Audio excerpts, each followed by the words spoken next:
Ako ng bibig. Sa bibig po kayo humihinga? No. Bakit po? Masakit ah. Kutob na ba din? Hanggang dito lang daw po yung Kaya yung salita niyo dati parang ngongo, ano? Oo. Boses ko. Pangongo. Ngayon po, kahit hindi kayo sa bibig huminga, subukan nyo. Nakakahinga na kayo. sa ilong. Dahil barado ilong nyo dati. Nagano ko, ang dextrose, nilalagyan ng medisina, tapos pinapa-flushing yan dati sa akin. Para makahinga lang kayo. Oh.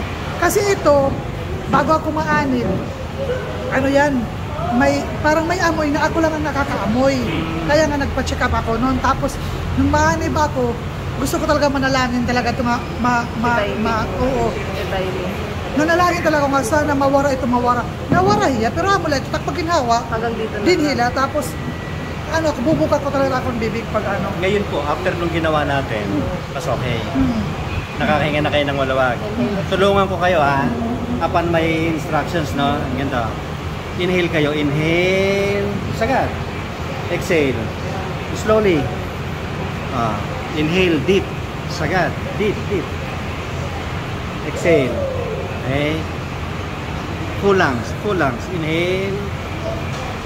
Exhale. Dati ba nakakahinga ka na ganun kalalim? Hindi, ano? Dininig na yung panalangin nyo po. Lagi din nakata nakaka